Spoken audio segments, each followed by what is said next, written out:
Hello, everybody, and welcome to the channel or back to the channel. I'm not gonna lie, at the time of recording this, I still don't know if this is going up on its own channel or if it's going up on the Dropstep network channel. But regardless, we are here today with our very first podcast episode. I tried to tell myself for so long that I wasn't gonna be doing a podcast because, it's really saturated. The whole world's doing podcasts. Everyone got their own podcast nowadays. And I didn't want to pile on to that in an unproductive way. So this podcast is going to be a little different. It's not going to be weekly. It's not going to be scheduled. And on my end, just from a behind the mic type of situation, I'm not even sitting at a desk. I didn't want to make this too formal at all. I'm playing 2K right now. I'm not sure if you can hear the background noise, but I'm playing 2K25 right now while recording this video. And that's what I want this podcast to be. I'm going to talk about hoops, but I'm going to talk about it in a very, very comfortable way. I guess you could say a very comfortable, very casual, very laid back, trying not to incorporate, stats and too many technicalities, I guess, when it comes to making these podcasts. The goal, the vision with this is to have it run all the way through the NBA season. And I find myself recording at just random times. Right now, it's 5 a.m. And I've been sitting on this podcast for a while. I made the logo over a month ago and finally able to, have the time and the space to actually start recording in a way that I want. And, I think part of sitting on that idea was to let it stew and to, get to a point where I'm 100% comfortable with what the vision was. And the problem with me making regular videos is that I want to do commentary and analysis and breaking down the game and teaching you guys stuff. And all of that requires a lot of time, and a lot of that requires a lot of preparation and a lot of film watching and all this stuff. And don't get me wrong, I love to do all those things. I really, really do. You see the channel, you see the work that I've put into those videos. I love it. I love that shit. But sometimes I just can't commit that much physical time and mental space and physical space. I just can't commit to it as often as I would. So now you see the channel have one video every month, or, maybe I'll go a 2-month stretch without making something, 3-month stretch without making something. And then boom, I just pop out with a random video talking about the Nuggets, whatever.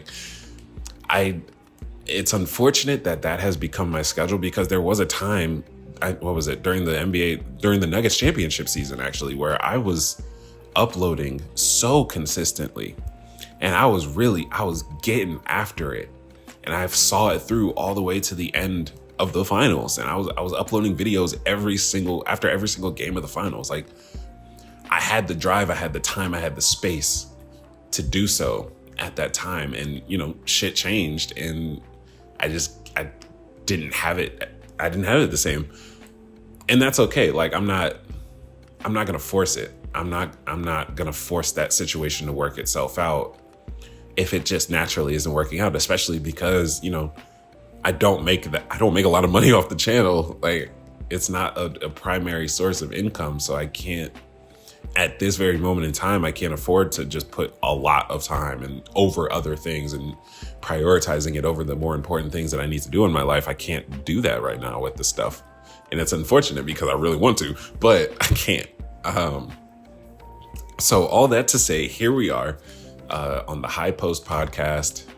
I wanted to keep it post-centric and just kind of lean into that laid back vibe. So today I want to talk about, we're going to talk about a couple things. I want to start off with the Denver Nuggets, though. I want to start off with the conversation surrounding what the hell this season is really gonna look like for real. If we're being honest, I don't have a clear vision of what this season can come out to be. I think that they are still contenders. I think as long as you have that core four, and as long as that core four is healthy for most of the season and playing up to what they actually are as players, I think there's still a really solid chance that they can get to the NBA Finals. Bro, 2K25 is pissing me off, bro. I'm trying to play my career. I'm playing right stick defense on Kevin Love. He's driving right into me, and they call the fucking foul on me. I ain't even do nothing but hold my right stick up. And that's another, I'm going to talk about 2K in a little bit, because there are a couple things I want to talk about with 2K25. But we're going to go back to the Nuggets. I still have them as contenders, and I think it's a little premature for people. I haven't seen it personally, but I know there are people out there that don't think that the Nuggets can be contenders anymore, for whatever reasons they have, yada yada. If it's personal and whatever, I don't care.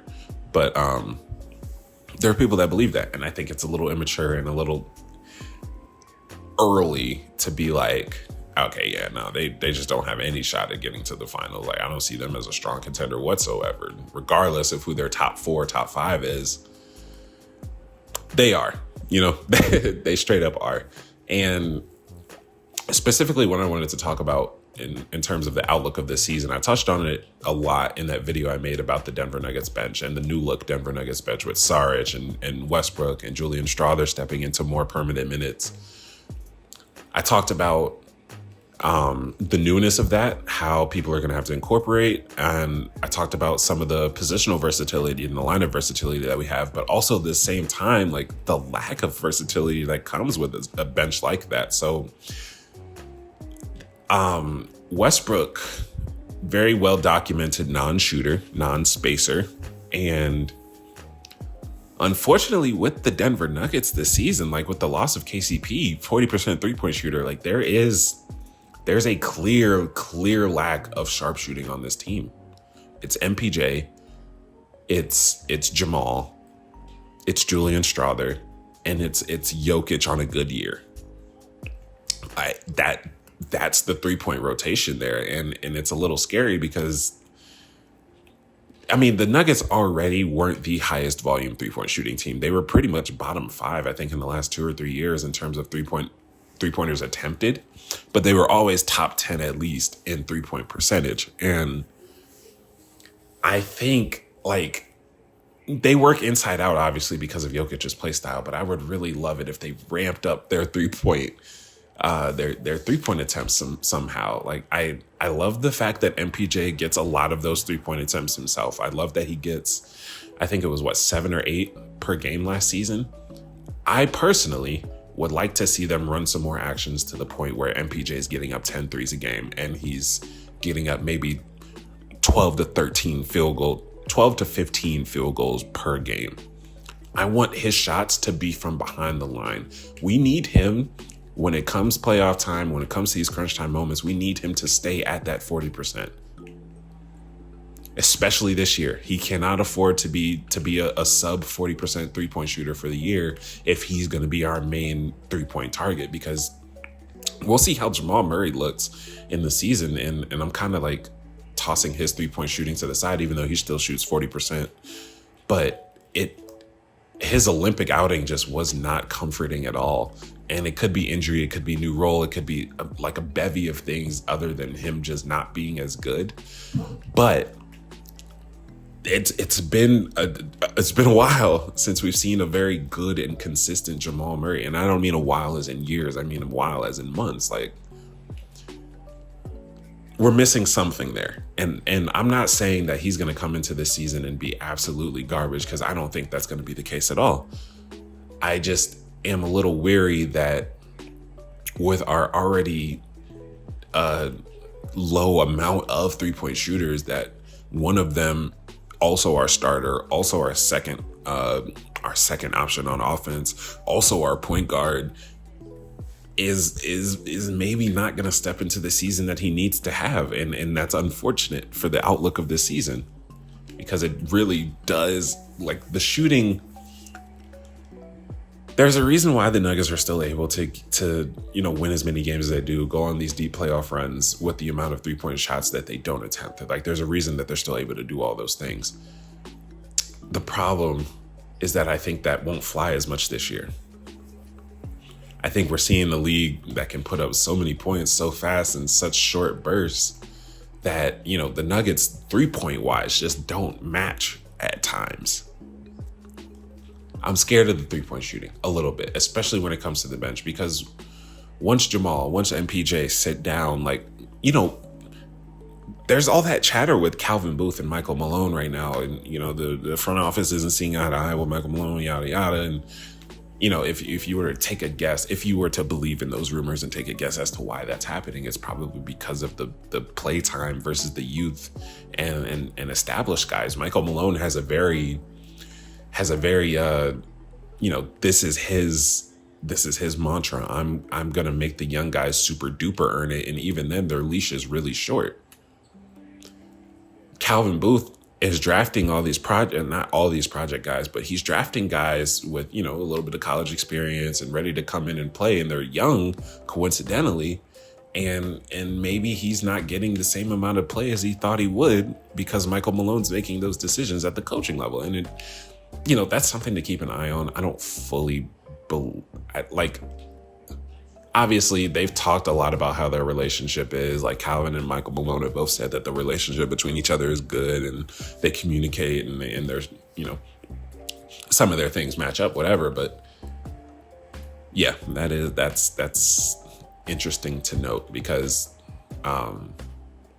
it's just something to note. So another thing, the Nuggets this season, what do those specific matchups against the other top teams in the West look like now? Did the matchups between OKC and Minnesota get any worse? Did they get any more advantageous for the other squad? Like, I think with the Timberwolves, because they've kept their core and added a scoring dynamic guard and Rob Dillingham off the bench. You know, they added tools to what was already a really strong team. And that was good for them. They did a great job with that. The Thunder also did the same. They kept their same core and their young guys who are still in their developmental stages. So they're going to come back next season better than they were this year, hypothetically anyway. And, you know, it's a little, they added more tools. Who did they add? Hold up. I got to pause. Why I'm blanking on the person. Alex Caruso. Man. They added Alex freaking Caruso to this already good defensive team. And at some point you're just like, wait, hold up.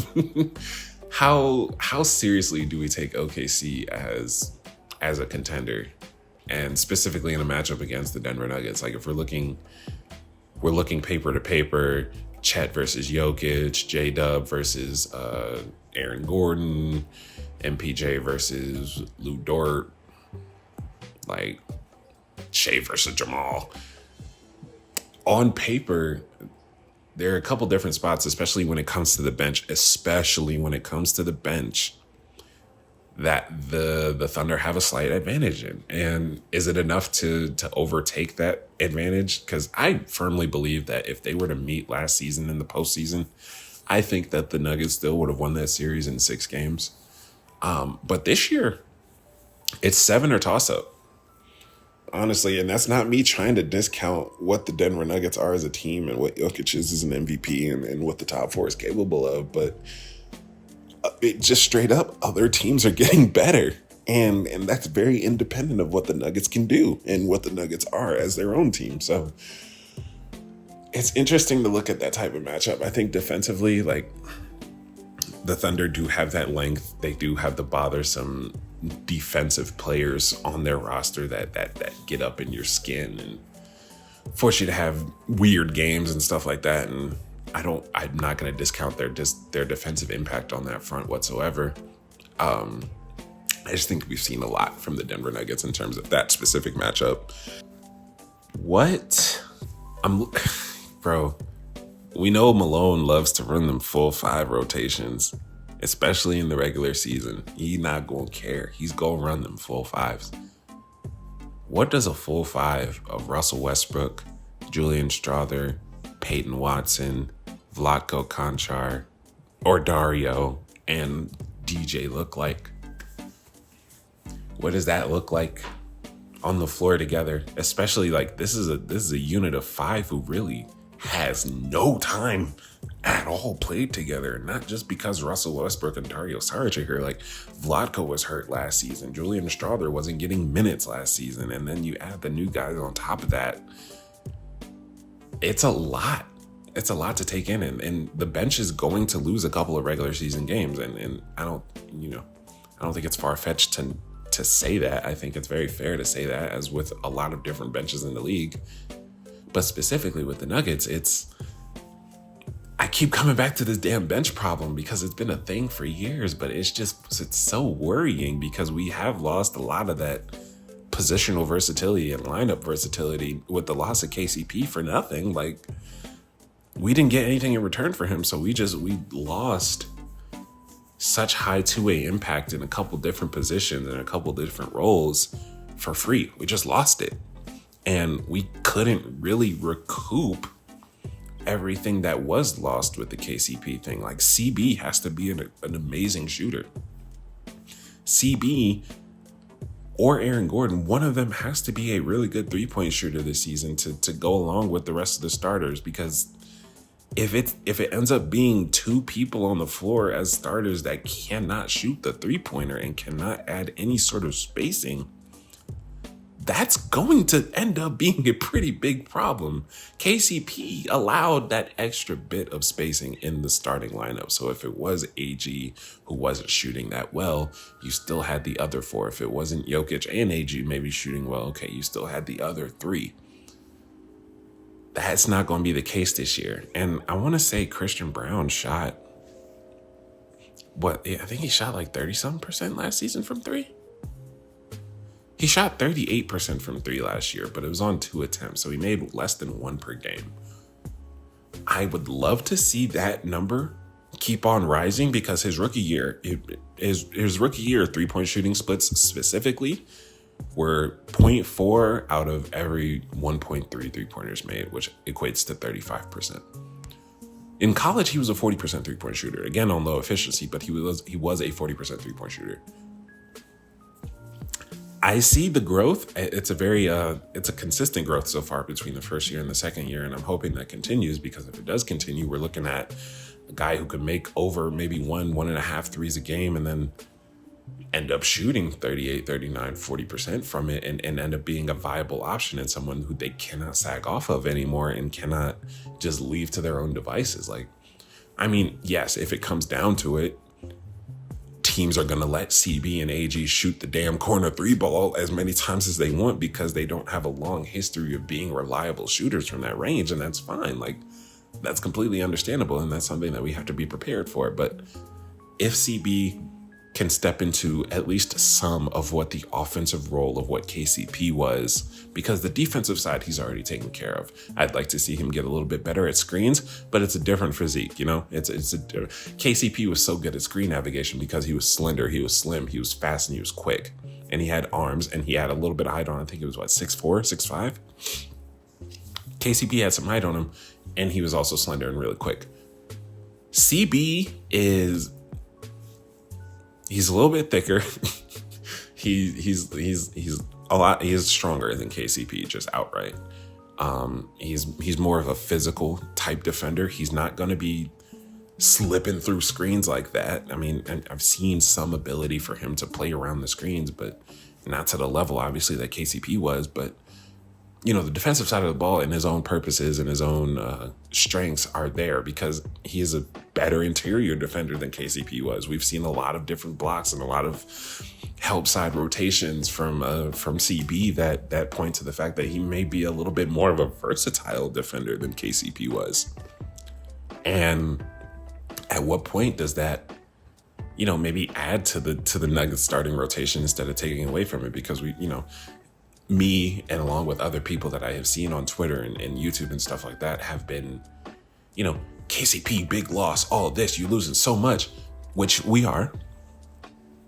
But I think the most important part about, quote unquote, replacing KCP is getting someone who can replicate a lot of what the defense was. Because KCP's specific role on defense was as a point of attack defender. He's guarding the best guard on the other team, and he's going to do a damn good job at it.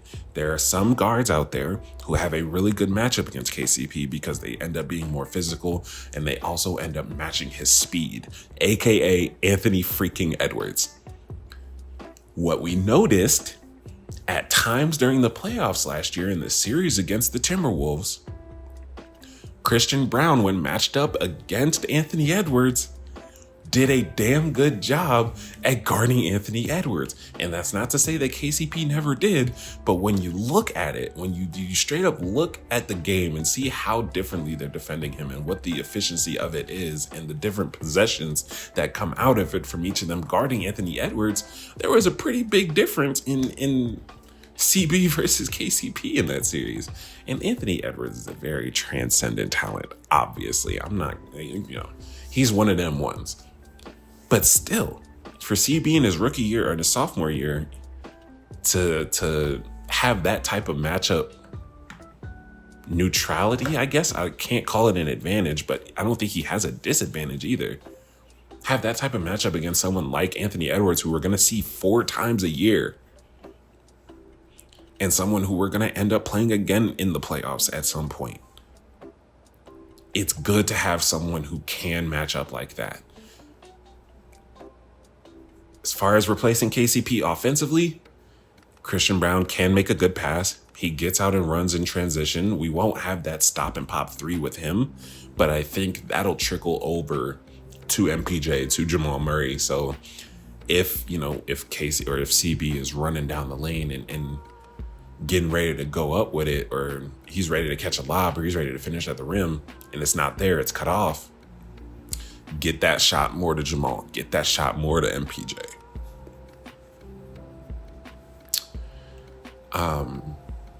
What else did I want to talk about? Because I covered the KCP replacement. Actually, no, I wanted to add one more thing to that.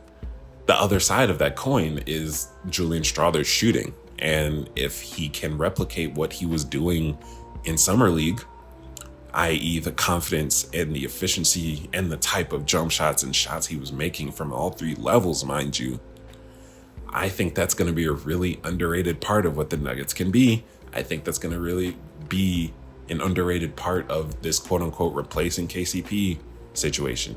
Okay, sorry, I'm back. It's 5:30 in the fucking morning and someone with a machine is going crazy. By the way, I still live in Denver, but I moved closer to downtown. So there's just noise, and there's a very large building being constructed right across the street. You hear that? Yeah, okay. I might, what are we at, 25 minutes? Yeah. This might not be a crazy long podcast, quote unquote. Not quote unquote. This is legitimately a podcast. I don't know why I keep trying to skirt out of saying it's a podcast. It's a podcast. It's a podcast. We talked about Julian Strawther. You can watch the video if you want to hear me more talk about that. But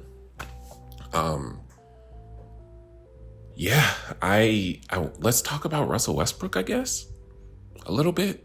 I think. No, we don't have to talk about Russell Westbrook. What do I want to talk about? Let's take a brief intermission while I think about NBA topics, and let's talk about NBA 2K25 so far. Like I said, it's 5 a.m. It's day 2 or day 3, technically now, of 2K25. And currently, I'm playing a my career game against the Miami Heat. I am on the Orlando Magic. We are down 118 to 110. I have 47 points and 35 rebounds on 23 of 51 shooting from the field with 1 turnover and 5 fouls. I'm about to foul the fuck out. But I have a couple things about this game that I want to talk about. I think, and I've had this problem with 2K24 and 2K before, sometimes 2K tries to get a little too cute with the animation movement or the movement animations. Sometimes they'll move your player an extra 2 steps just to give you a little something when you're just standing there. And there were times in 2K24 where it would literally just move your player backward. If you were standing still dribbling, it would keep moving your player backwards. Like, it didn't make any fucking sense. Like, if you're standing near the half court line, you would just end up going back court without moving anything on your controller. They tried to take too much control of the movement. They tried to be too cute with it. And I'm seeing a lot of that with this game as well. Like, the catch animations specifically. Oh my God, the catch animations. It's so frustrating. And like, good game, whatever. It's day fucking 3, man. Relax. The catch animations gotta be changed or something. There are way too many different catch animations that affect timing way too much.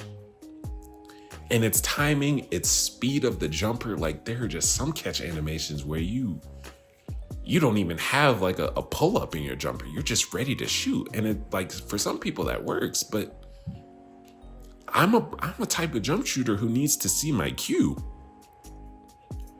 I have a rough idea when I catch the ball when I'm going to be able to get the shot up. And that's when I can start looking for my cue. But if you're going to like change it every time I catch the ball to a different speed of gather, like, that's a little frustrating. And I hate having to go through that because it feels like there are times I just don't have control of my player in the way that I feel like I should. Defensively, I want to talk about defense. We're going to talk about defense in my career first because this is what I'm playing right now. Bro, they made speed and agility matter, but when you're playing against the AI in my career, the shit still don't matter. And it feels like if I'm on defense with the same or higher speed and agility than the guy that I'm defending, it feels like they can still move so much faster than I can, and without any delay, without any lag. And I noticed that when I was playing online with my friends too. Like, we're playing rec, and I just feel, on defense specifically, I just feel so stuck in the mud. And I know they said your agility matters on defense and how you're able to move laterally and all that stuff. But if it's such a difference to the point where I literally cannot move with an offensive player who has the same agility as me, then what are we doing? Then what's the point? You know what I'm saying? Like, what's the point after that? I don't know. That's a little frustrating for me because I'm as a 2K player, I don't know if I've ever talked about 2K this in depth on my channel before, but as a 2K player, I love defense. I love passing the ball. My first build, I'm going to put it on the screen now, but my first build is the center build that I made from last year with a couple different tweaks. I invested heavily into my pass accuracy, so I have a 95 on this build so I can get a Hall of Fame dimer, because when I play rec, that's the type of player that I become. I'm the center who is not, you know what's funny? It's not even all break starter passes either. Like, we're making reads in the half court. We're playing out of the post. Like, that's the type of center, that's the type of playmaking center that I wanted to be. And that's the type that I'm comfortable in, so I made that build. So I got 95 pass ac, I've got 60 ball handle, I've got an 84 mid-range, I've got a 72 3 ball because I know where I'm going to end up on the court. I know with a 72, I can still green a 3, and I can just put myself in the corner for that 3. I don't have to play at the top of the key. And when it comes to the mid-range in 84, I know what I can make green with an 84, especially in this game where you can shoot over people who have low perimeter defense to the point where your shot is still open and you just have to look at your cue for it. Yeah, that's a good situation for me. And that's what I tailored my build toward. I have 87 post control. I have an 81 standing dunk. I just got off ball past silver. Box out B silver. Nice. Hold up. Sorry, the things are going up right now. Nice. Anyway, but yeah, I'm essentially Jokic with a little bit more agility and a little bit more defense. I invested into my block and my interior defense, so no steal, no perimeter defense. I think I have an 80-something interior defense and an 84 block. I did that block specifically for a badge because I wanted to be a high-flying denier. That's what I wanted to be. I needed to get high-flying denier silver. And that's the difference between me and a regular Jokic build. Yeah, I have 86 strength. I think I have like a 70-some vertical, so I can get that high-flying denier. Yeah, the build's on the screen. Whatever. I might cut all of that out, but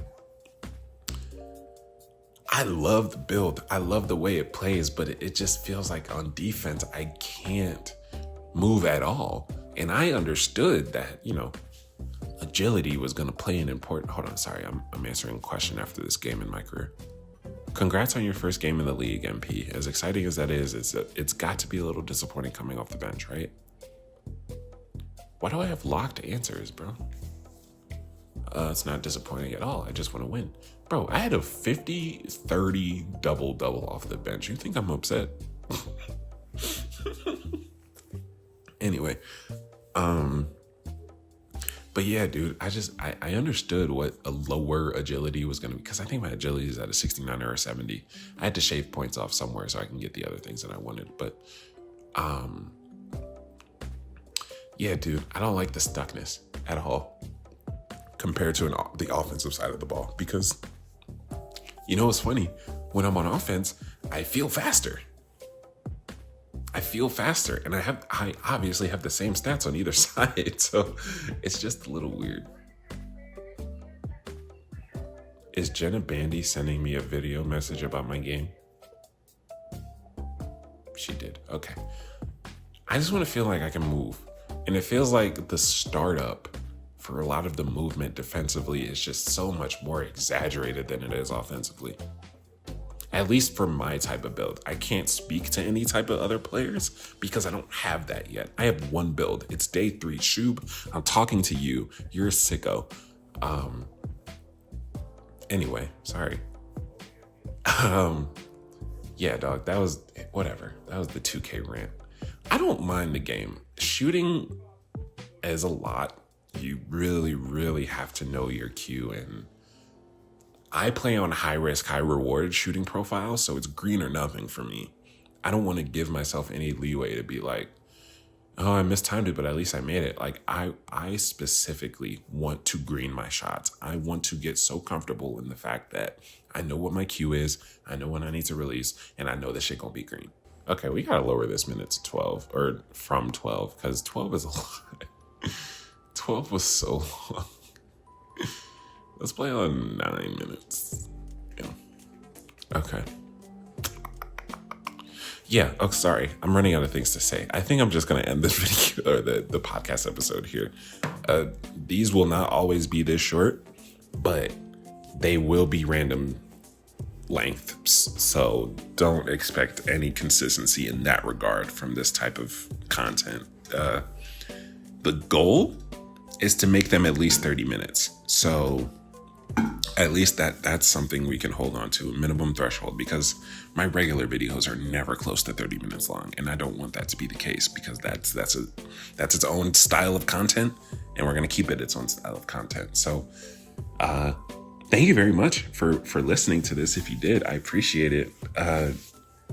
As always, if you guys enjoyed the video, be sure you like, subscribe, comment, tell me what I should talk about in my next video or my next podcast. I would greatly enjoy it. I hope you guys have a great day. I will talk to y'all in the next episode. Peace out.